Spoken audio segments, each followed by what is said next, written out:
La verdad que quiero comenzar transmitiendo todo mi entusiasmo. Creo que como ministerio estamos con una dirección, un camino que venimos recorriendo y tenemos que recorrer, lo cual habla precisamente de un proceso que venimos atravesando y que tenemos que terminar de atravesar. Por eso, quizás lo mío en esta noche, al menos en el principio, tiene la intención de echar una mirada un poquitito más global al ministerio y en ese sentido hablar primero de dónde venimos. Esto lo hemos escuchado, pero quiero repasarlo rápidamente, porque no me quiero detener aquí, pero no quiero dejar de mencionarlo. La impronta apostólica de nuestro ministerio tiene un origen muy claro y tiene historia. Por eso, para poder entender hacia dónde vamos, todos los que estamos ligados a este ministerio, debemos hacer una breve referencia histórica al propósito apostólico que nos une, y para ello es necesario entender de dónde venimos. El libro de los Hechos de los Apóstoles se registra el momento en que los líderes religiosos echan mano de alguno de los discípulos y les quieren impedir que prediquen el Evangelio, pero los discípulos siguen testificando y en un momento estos líderes religiosos le recriminan diciendo: no os mandamos estrictamente que no os enseñéis en ese nombre y ahora habéis llenado a Jerusalén de vuestra doctrina. Jorge Bauler fue el hombre que Dios trajo en la década del 30 a esta zona y se instaló en la ciudad de Cipolletti, desde donde, del mismo modo que los hermanos en Jerusalén, en la iglesia del primer siglo, llenaron de doctrina Jerusalén, Bauler llenó de doctrina toda esta región. La historia de la iglesia bautista de esta región dice que este hombre en una semana dejó constituida 3 iglesias. El 14 de febrero del año 37, la iglesia de General Roca. El 21 de febrero, una semana después del mismo año, lo hizo con Cipolletti y Neuquén. De modo que nosotros somos el resultado del ministerio de un hombre con un verdadero espíritu apostólico. Eso significa que nosotros hemos recibido esa impronta y el legado que él nos dejó.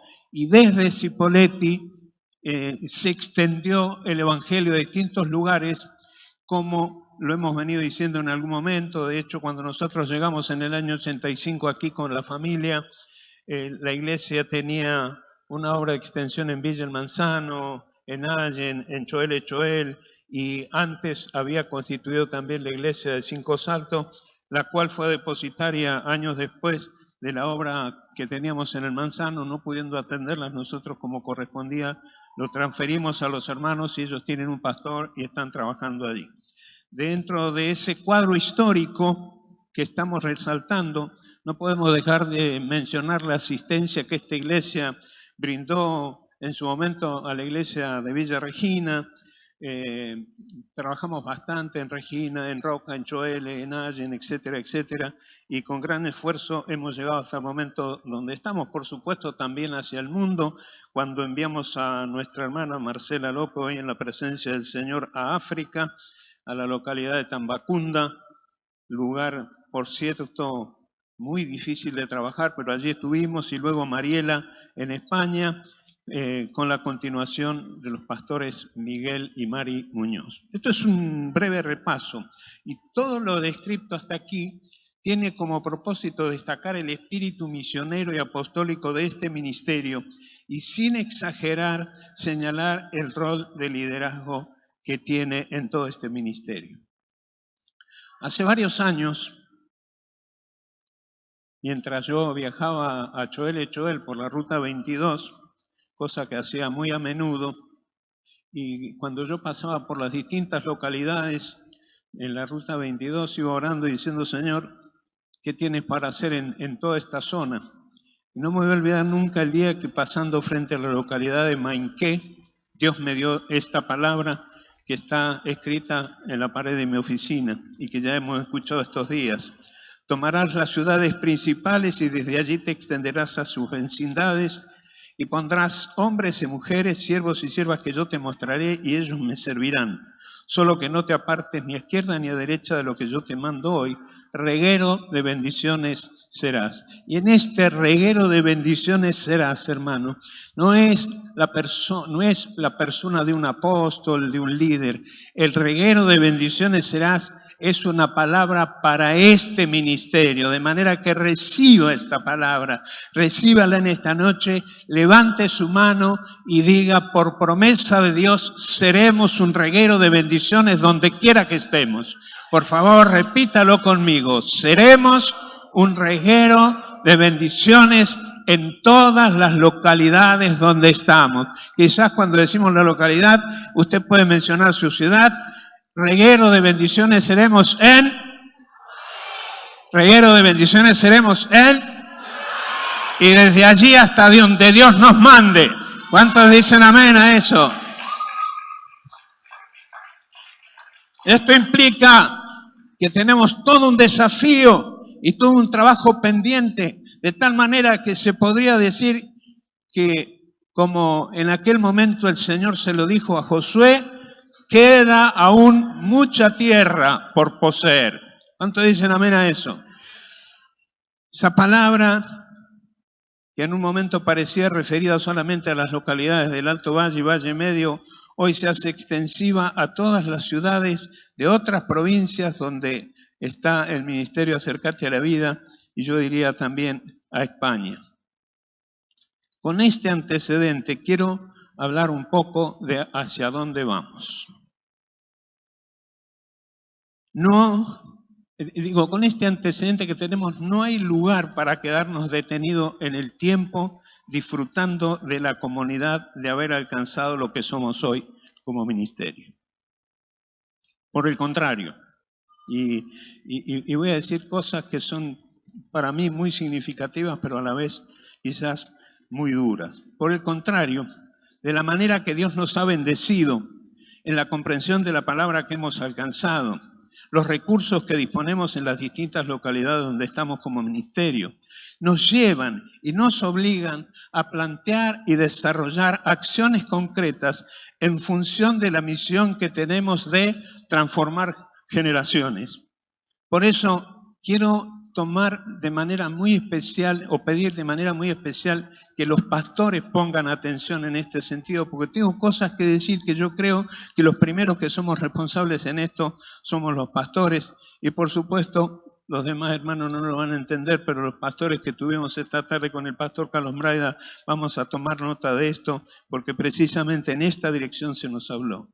Entonces, pastor, en primer lugar, quiero decirte: no te conformes con lo que has logrado, porque cuando un pastor se conforma a lo que ha logrado, lo que hace es improntar ese ánimo al resto de la congregación que tiene. Por eso, pastor, no te conformes con lo que has logrado, y en todo caso los hermanos y los líderes que acompañan el ministerio pastoral de alguna congregación y los hermanos, por favor, tóquenle el hombro al pastor y diga: pastor, no nos conformemos con lo que hemos alcanzado, tenemos un tremendo desafío por delante. De manera que yo creo que mirar hacia adelante con la impronta que traemos del futuro a nosotros nos presenta un horizonte y un destino profético y apostólico extraordinario, y nuestras congregaciones van a crecer porque nuestras ciudades van a conocer que hay un Dios que preside por sobre todas las cosas. Así que, hermano, entusiásmese, mire hacia adelante, tenemos un gran destino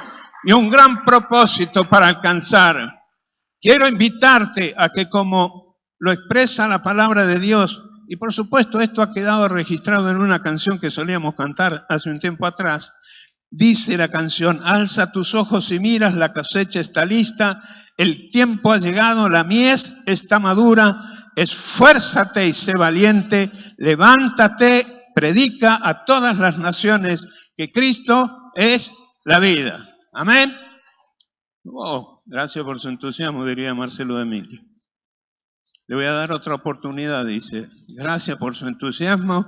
¿Cuántos dicen amén a lo que tenemos que alcanzar?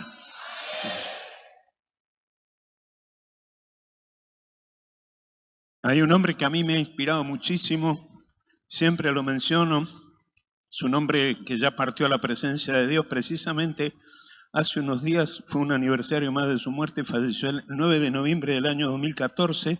Myles Munroe, un gran escritor, conferencista, pastor, que ha impactado a muchos lugares. Él escribió algo en algunos de sus libritos dedicados al liderazgo, que yo lo he venido mencionando y no quiso dejar de mencionarlo en esta noche porque esto nos da pie para pensar hacia adelante. En uno de sus escritos dirigidos a los líderes, dijo esto, escúchelo bien. Los líderes han llegado a ser líderes debido a que han visitado el futuro en su mente y han regresado al presente para llevar a otros donde ellos han estado en el futuro. Por favor, yo quiero que preste atención a esto porque yo le quiero decir que hice el ejercicio. Yo hice el ejercicio. Le dije, Señor, ¿cómo se va al futuro? Y oré al Señor, y en revelación Dios me ha mostrado algunas cosas, por eso es que yo creo esto que este hombre dice, y quiero animarlo a que usted crea esto, que es posible ir adelante, mirar lo que viene, venir al presente y entusiasmar a otros para ir hacia adelante. Los verdaderos líderes no se tropiezan con el futuro, dice Munroe, ellos planifican el camino en esa dirección. Entonces yo lo quiero invitar a ir al futuro, a ver cómo es el ministerio que deberemos desarrollar y qué se espera de él. A partir de esto, en este traslado al futuro, podemos conocer cómo es la iglesia que transforma generaciones. Número 1, la iglesia que sea referente, una iglesia que provoca transformación es una iglesia que sea referente en la transformación de personas. Esto lo tenemos nosotros incluido en lo que es nuestra visión. Cuando hablamos de la transformación de personas, no me refiero solamente a su conversión, lo cual es totalmente obvio, sino al trabajo posterior en la formación de discípulos conforme al carácter de Cristo y luego alentarlos y preparándoles, dándoles como fundamentos principios y valores cristianos para que ellos, aquellos que ocupen los lugares de influencia, lugares claves en la sociedad, cumplan su función basados en la ética del reino. A este punto yo lo quiero llamar, acá yo voy a entrar en un punto clave, para mí clave. Así que le voy a pedir que ponga toda su atención ahora. Ya sé que tengo un tiempo determinado, y me lo han puesto ahí a Ezequiel para que yo lo mire y me acuerde que después viene él. Así que voy a terminar a tiempo. Ezequiel, voy a terminar. Pero quiero decirles esto, a este punto yo lo quiero llamar así. Ganémosle de mano a Nabucodonosor. Ganémosle de mano a Nabucodonosor. Nabucodonosor es representativo de ideologías anticristianas que usan los lugares de autoridad y decisión para establecer culturas desde las que se pretende cambiar el pensamiento y los fundamentos de la vida de las comunidades. Dice la palabra de Dios en el libro de Daniel capítulo 1. Y dijo el rey Aspenaz, jefe de los eunucos, que trajese de los hijos de Israel, del linaje real, de los príncipes muchachos en quienes no hubiese tacha alguna, de buen parecer, enseñados en toda sabiduría, sabios en ciencia, en buen entendimiento, idóneos para estar en el palacio del rey, y que se les enseñase las letras de los caldeos, las letras y las lenguas de los caldeos. Y se les señaló una ración de comida para cada día, de la provisión de la mesa, de la comida del rey, del vino que él bebía, y que los criase 3 años, para que al fin de ellos se presentasen delante del rey. Entre estos estaban Daniel, Ananías, Misael y Azarías de los hijos de Judá. A estos el jefe de los eunucos le puso por nombre a Daniel Belsasar, a Ananías Sadrac, a Misael Mesac y a Azarías Abednego. Y Daniel propuso en su corazón no contaminarse con la comida del rey ni con el vino que bebía, sino que pidió por tanto al jefe de los eunucos que no les obligase a contaminarse. La idea es que no le permitamos a los Nabucodonosores de esta época que nos roben a nuestros mejores jóvenes como Nabucodonosor lo hizo en su momento. Un mensaje para los pastores, ver qué hacer para llamar la atención a los jóvenes y llamarnos a la atención a nosotros mismos en lo que tenemos que hacer. Lo que estoy proponiendo es que seamos nosotros, que nos adelantemos a los ideólogos de este tiempo, que proponen ideologías perversas, anticristianas, que pretenden llevar cautivo a nuestros jóvenes allí. Quiero pedir a los pastores que seamos nosotros los que primero los convocamos, que seamos nosotros los que nos disponemos a prepararnos.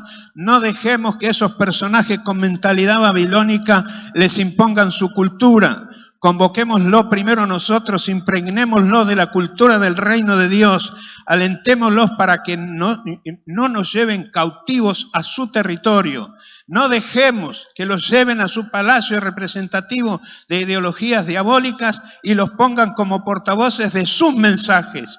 Y si los llevan, que nuestros jóvenes hayan sido formados de tal manera que lo mismo que Daniel y sus amigos, que recibieron instrucción, pero nunca cambiaron el fundamento de su fe y sus convicciones, sino que se mantuvieron firmes en su amor a Dios y en los principios de los valores del reino. Por eso, adelantémonos a Nabucodonosor, ganémosle de mano, reconozcamos a nuestros jóvenes, retengámoslo y formémoslo.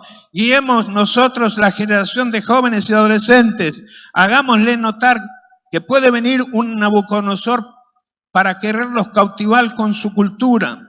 Y digámosle a nuestros jóvenes que cuando estén en el palacio de gobierno se mantengan firmes como lo hicieron Daniel y sus amigos, de manera que hasta el más perverso de los reyes y gobernantes terminen reconociendo que nuestro Dios es el verdadero Dios. ¿Me está entendiendo?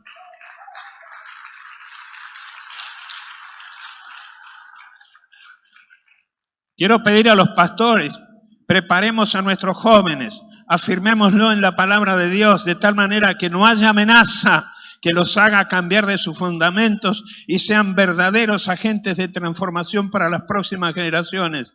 Que no haya horno de fuego, que no haya foso de leones, que los pueda amedrentar y que el parámetro y el paradigma de lo que vivieron Daniel y sus amigos sea un ejemplo y modelo para vivir por nuestros jóvenes. Pero pastores, nosotros somos los responsables de plantearles la plataforma para que ellos estén bien fundamentados. Deberán estudiar en la universidad, deberán tener profesiones, deberán tener un título, pero lo que nosotros vamos a hacer es plantear la plataforma donde ellos van a estar apoyados de manera que cualquier ideología la conozcan, pero no los conmueva en sus principios, convicciones y valores, para que puedan estar en los lugares de decisión con una perspectiva del reino de Dios. Preparemos nuestras generaciones presentes y futuras de tal manera que conociendo el trono del Rey de Reyes y el Señor de Señores, sepan estar en cualquier palacio, pero preparados en firmeza y en carácter para no contaminarse con la comida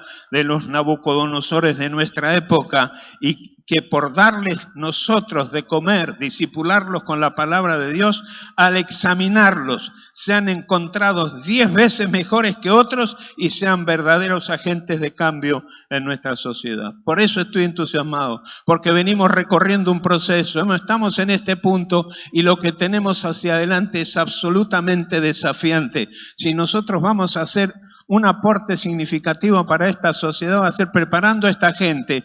Y esto que voy a decir ahora es muy importante, preparándolos no para una cultura templista y cultocéntrica donde creemos que ocurren solamente las cosas buenas. Las cosas buenas van a pasar en la calle, van a pasar en donde la sociedad se mueve, porque nuestros jóvenes van a estar bien capacitados aquí, pero van a salir a la calle y allí van a provocar las transformaciones, porque estarán en el gobierno, estarán en la educación, estarán en la cultura, estarán en el arte, estarán en todos lados, pero con los fundamentos del pueblo de Dios, con los fundamentos de la palabra de Dios. ¿Cuántos dicen amén a eso?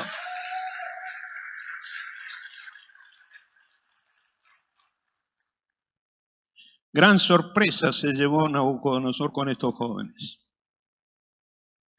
Hasta les cambió el nombre. A Daniel, que significa Dios es mi juez o justicia de Dios, le cambió el nombre por Belsasar, que significa protegido de Baal. A Ananías, cuyo significado es Jehová es piadoso, le cambió el nombre por Sadrach, que significa revolución del sol. A Misael, que significa enviado por Dios, ayudado por el Señor, semejante a Dios y la mano derecha de Dios, le cambió el nombre por Mesac, lo cual es un nombre sin significado cierto, lo cual hablaría de una carencia total de identidad. Y Azarías, que significa guía fuerte o fuerte guía, le puso el nombre de Abed-Negó, que significa servidor de dioses. Es decir, aún espiritualmente quiso condicionar la vida de estos jóvenes para que fueran obsecuentes a sus propósitos y estuvieran destinados a diseminar la cultura de su reino. Gran sorpresa se llevó Nabucodonosor. Lo que él no tuvo en cuenta es que estos jóvenes, por más que le cambiasen el nombre, su esencia de fe, su esencia espiritual, su esencia de relación con Dios, su esencia impuesta por Dios en su interior, nunca cambiaría. Ellos seguirían respondiendo a los verdaderos nombres que llevaban, que representaban, porque tenían un profundo compromiso con aquel que los había encomendado y les había asignado un propósito. Hermanos, ese es, yo creo, el nivel de la vara que Dios nos ha puesto como ministerio. Tendremos que superar esa vara. La vara se sube cada vez más, como se hace con los competidores, y Dios nos ha puesto una vara absolutamente alta, que es preparar a nuestros jóvenes con confianza, con seriedad, con responsabilidad, y digo con la confianza de que podrán salir del medio nuestro con fundamento firme, para que nada de lo de afuera les cambie el rumbo. ¿Dice amén a esto? Los jóvenes, ¿cuántos jóvenes hay de aquí, de menores de 30 años? Por favor, pónganse de pie. Muy bien. Mire, por ahí voy a acortar algo de mi mensaje. Escuche.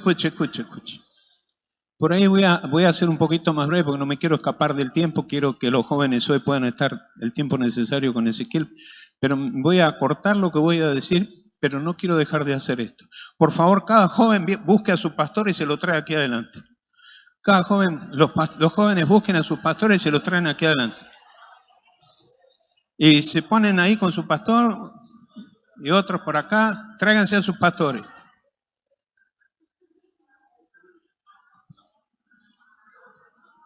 Muy bien.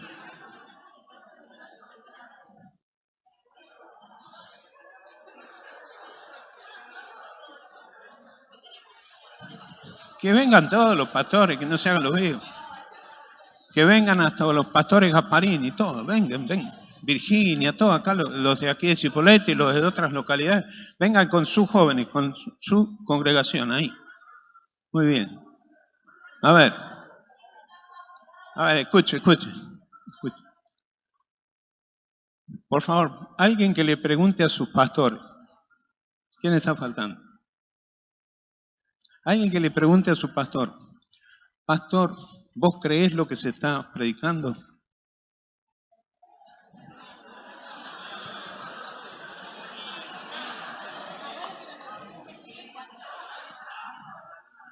A ver, ahí.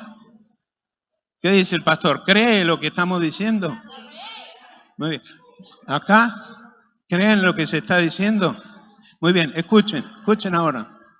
Entonces dígale al pastor ahora, pastor, por favor, esto todos los jóvenes en voz alta se lo dicen a sus pastores todo a coro. Pastor, yo quiero ser de esa generación que provocará transformaciones, que se meterá en el mundo y no cambiará su fundamento. Me mantendré firme en lo que me enseñarás. Por eso, pastor, te comprometo a que me formes, a que me enseñes. Pero no se bajen el tono, cada vez más fuerte tiene que decirlo. Pastor, enséñame, formame, dame fundamento, cuídame, desatame de lo que me ata y después déjame ir para transformar esta sociedad. Amén. Ahora los pastores le dicen a los jóvenes, Escuche.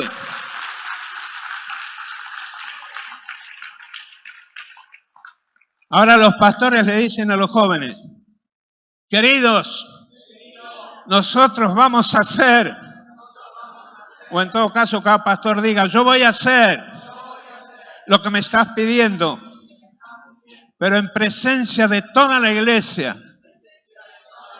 te comprometo a que seas firme de convicciones, que pongas tu voluntad, como lo hicieron Daniel y sus amigos, para ser formados, preparados y dispuestos a ejercer nuestro rol en medio de la sociedad. Querido joven, prepárate. Yo me comprometo con vos. Vos comprometete con Dios. Y ahora, Padre, yo ruego en el nombre de Jesús que esto sea declarado esta noche aquí, realmente sea sellado en tu presencia, sea sellado en tu espíritu. Padre, no estamos jugando, no estamos haciendo un show, estamos haciendo lo que nos estás mandando y nos estamos comprometiendo porque se nos acabó el tiempo de estar coqueteando con el Evangelio en el culto y pasándola bien nosotros. Padre, queremos salir de la comodidad. Sabemos que nos enfrentaremos a situaciones difíciles.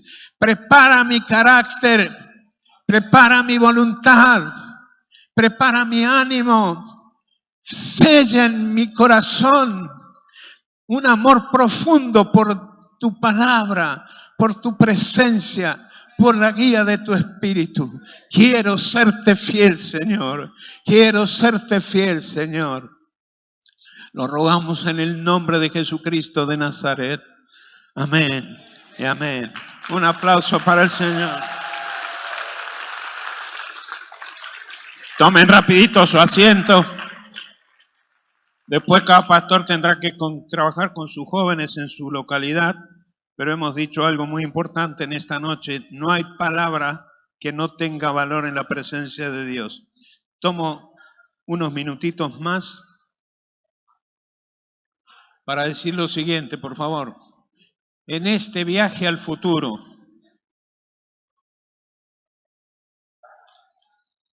muy bien, ahora se sientan y me escuchan un ratito. En este viaje a mirar la iglesia que viene, estamos hablando de una iglesia que sea referente en la transformación de la sociedad. Hablar en ese sentido significa hacer referencia concretamente a una iglesia en la calle, una iglesia que se involucra y se interesa por el bienestar de su gente y se brinda en servicios a la comunidad, aportando valores, principios, trabajo, recursos. En definitiva, es una iglesia con una visión transformadora de la realidad social, de la realidad cultural, económica y política de la sociedad. Esto es lo que personalmente llamo la iglesia en la calle. Tenemos estrategias reveladas por Dios para poder usar en la calle y poder empezar a trabajar de esa manera. Cuando el Señor mandó a sus discípulos, según lo describe el Evangelio de Juan capítulo 10, dice la palabra, después de estas cosas designó el Señor también a otros 70 a quienes envió de 2 en 2 delante de él a toda ciudad, lugar donde él debía ir. Y les decía, la mies a la verdad es mucha, mas los obreros pocos, por tanto rogad al Señor de la mies que envíe obreros a su mies. Id pues, y aquí empieza con alguna serie de menciones que yo quiero anotar de manera especial porque describe el escenario donde vamos a tener que ir. Dice, id, he aquí yo os envío como ovejas o como corderos en medio de lobos. No llevéis bolsa, ni alforja, ni calzado, y a nadie saludéis por el camino. Cualquier casa donde entréis, primeramente decid, paz sea a esa casa, y si hubiese allí algún hijo de paz, vuestra paz reposará sobre él, y si no, se volverá a vosotros. Posad en medio de aquella casa, comiendo y bebiendo lo que os den, porque el obrero es digno de su salario. No os paséis de casa en casa. En cualquier ciudad donde entréis y os reciban, comed los que os pongan delante, y sanad a los enfermos que haya en ella, y decirle, se ha acercado el reino de Dios. si en otro momento hace falta lo explico mejor, pero aquí hay 3 cosas importantes acerca de lo cual yo podría dar testimonio, pero lo voy a evitar por una cuestión de tiempo, que son que cuando uno va a un lugar, lo primero que tiene que hacer es bendecir con una expresión diciendo paz sea a esa casa. El comentario aquí habla de un movimiento que se produce en el espíritu, porque el mensaje que hay escrito ahí que acabamos de leer dice que cuando nosotros declaramos paz sea sobre esa casa, si hay algún hijo de paz, es decir, alguien dispuesto a recibir esa paz, la paz reposa en él, y si no vuelve a nosotros, hay un movimiento espiritual, de manera que no es menor. En segundo lugar, esto de comer lo que te pongan por delante, por eso les había dicho, no lleven comida, porque el Señor se va a ocupar de darte lo que necesites en el momento en que estés trabajando. Y finalmente, anunciar el reino de Dios. Esta es una estrategia que funciona. Yo la he probado y funciona, no me voy a detener a contar eso ahora, pero son estrategias que nosotros tenemos que tener en cuenta para estar en la calle. Número 3, una iglesia que vive y muestra el amor de Jesús en todo el tiempo y en todo lugar. En síntesis, nosotros somos embajadores del amor de Dios, y quiero expresar esto. Cuando nosotros expresamos o manifestamos con nuestras actitudes, gestos o acciones el amor de Dios, estamos mostrando y acercando el amor de Dios. Dicho de otra manera, diríamos que si la iglesia es el cuerpo de Cristo, toda acción generosa, solidaria y amorosa de la iglesia es definitivamente Cristo amando a las personas. Es Cristo bajando el amor de Dios a la humanidad. En cuarto lugar, una iglesia unida y militante. En nuestra visita al futuro pude ver y conocer la iglesia que viene. Veremos una iglesia unida y militante. Esto es, una iglesia que, consciente de lo que representa, salió de su letargo y se dispuso a actuar.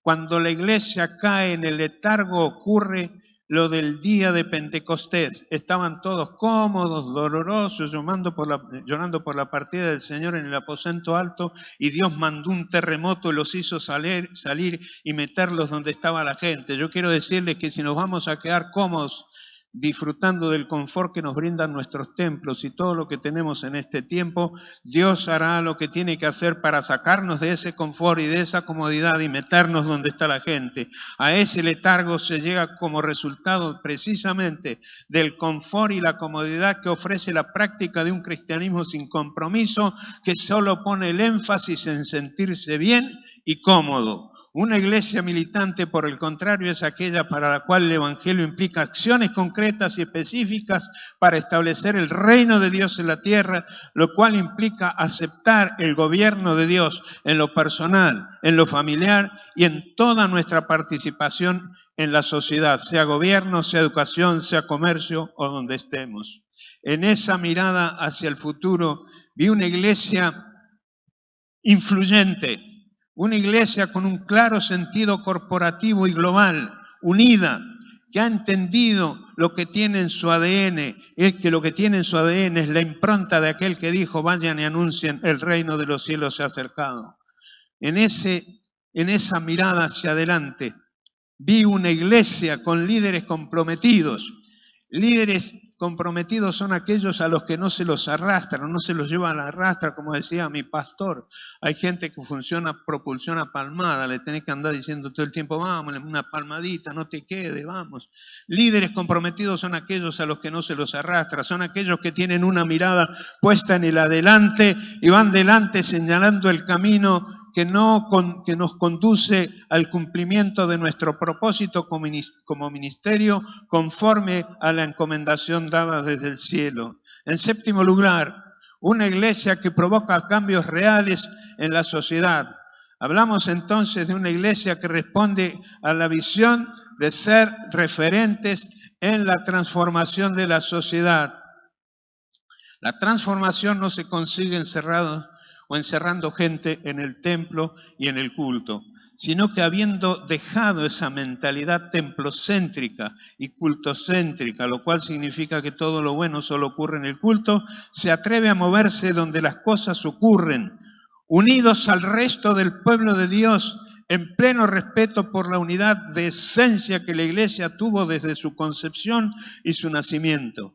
En octavo lugar, una iglesia que no se preocupa por hacer lo que otros hacen, como nos decía el pastor Carlos Braida. Una iglesia, por otro lado, que no pregunta qué hay que hacer, sino que sabe lo que tiene que hacer. Una iglesia que no pregunta qué hay que hacer, sino que dice cómo son las cosas, cómo se deben hacer, porque es una iglesia con el espíritu de la tribu de los hijos de Isaacar, acerca de los cuales la Biblia dice que eran entendidos en los tiempos y sabían lo que Israel tenía que hacer. Noveno lugar, hablo de una iglesia que responde a los diseños y las expectativas de Dios. Una iglesia que antes de hacer nada, antes de plantear programas porque hay que hacer algo o imitar lo que otros hacen, a ver cómo les funcionó. Una iglesia que en lugar de hacer eso, busca enterarse del para qué está en el lugar donde está y para qué tiene los dones que tiene. Y por ello ocurre que acude en busca de una respuesta donde está la verdadera fuente. Es decir, es una iglesia que busca revelación de Dios para los tiempos que está viviendo. Es decir, hablamos de una iglesia en que sus pastores, sus líderes se mueven por revelación y no por imitación. En décimo lugar, ya enseguida termino. Esto habla de una iglesia, escuchen esto, pastores y líderes y toda la gente. Esto habla de una iglesia en que sus líderes se destacan por su coherencia, porque su discurso coincide con sus acciones. Es decir, una iglesia con pastores y líderes con principios éticos irrenunciables. Nuestra misión entonces dice, transformamos generaciones. Para ello necesitamos iglesias con las características mencionadas. La palabra transformar significa convertir una cosa en otra mediante un proceso determinado. Nosotros tenemos todas las herramientas en nuestras manos para provocar y desarrollar ese proceso a partir de la presentación del Evangelio de Jesucristo, como dice la palabra de Dios, anunciar el reino de Dios, hacer discípulos, tomar las ciudades principales, extendernos a los pueblos vecinos y hacer la tarea que el Señor nos ha encomendado. De eso hablamos cuando hablamos de transformar generaciones. Voy a hacer una última reflexión.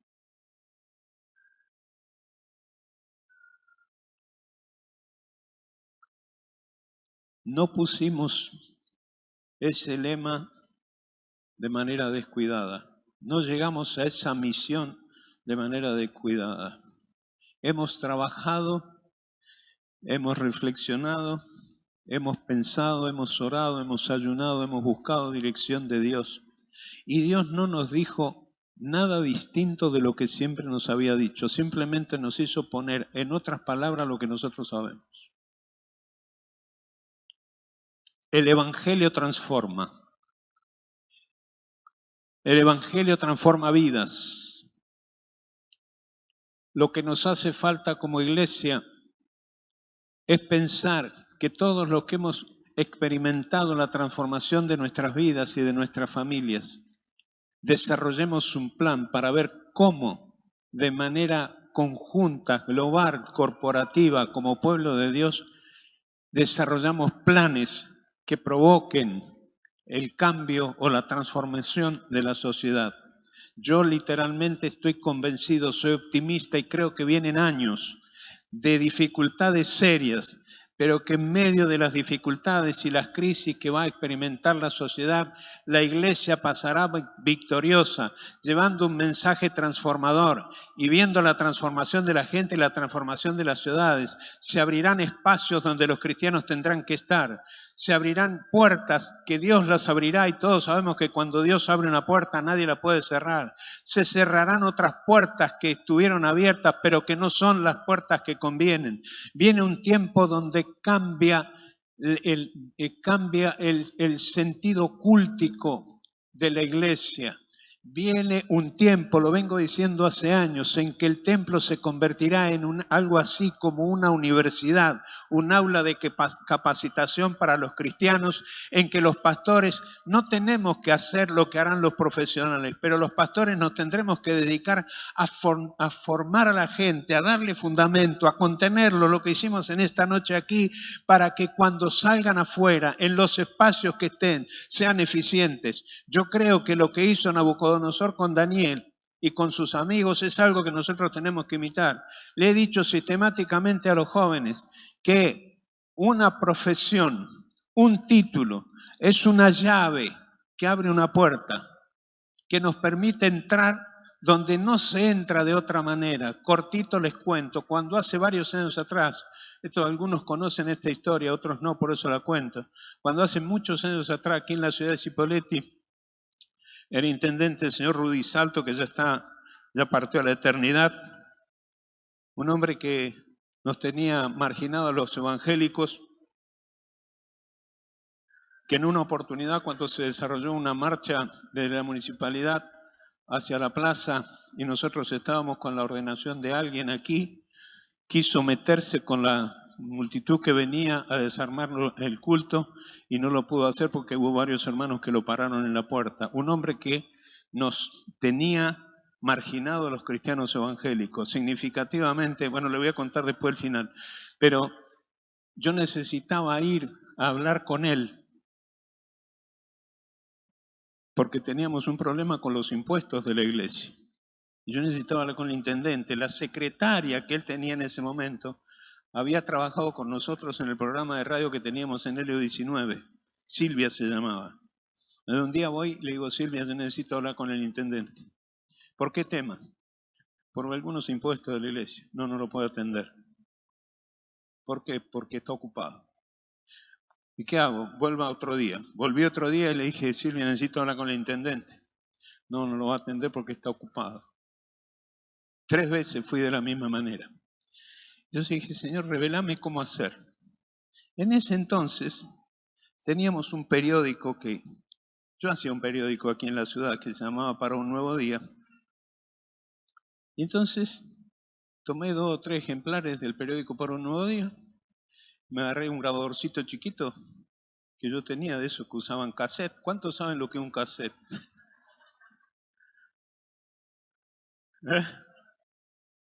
Explíquenle después a sus hijos qué es un cassette.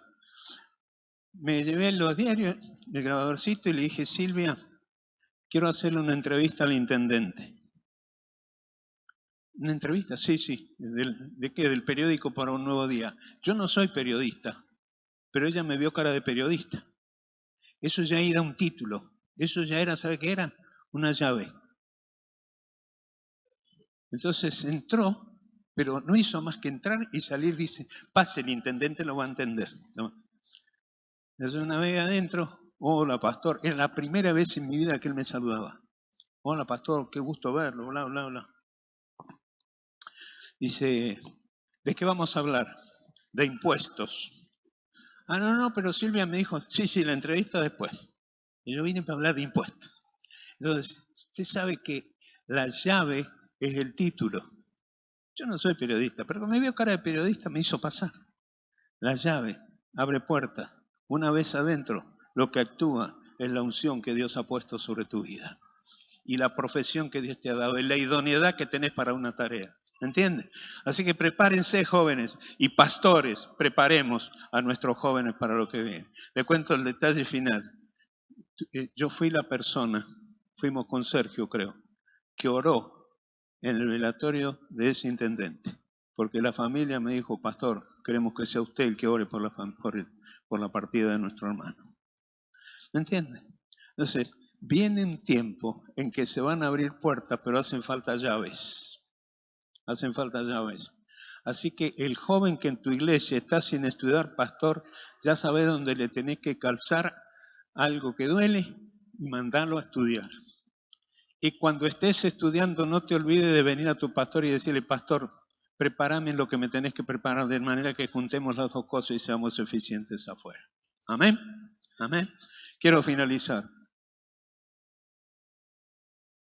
porque lo que quise hacer en esta noche, sin ser profundo, porque para eso ya tuvimos a los que nos antecedieron predicando la palabra, todo lo que anhelo en este sentido es decirles que nosotros creemos en que vamos a ver la transformación de gente y la transformación de ciudades.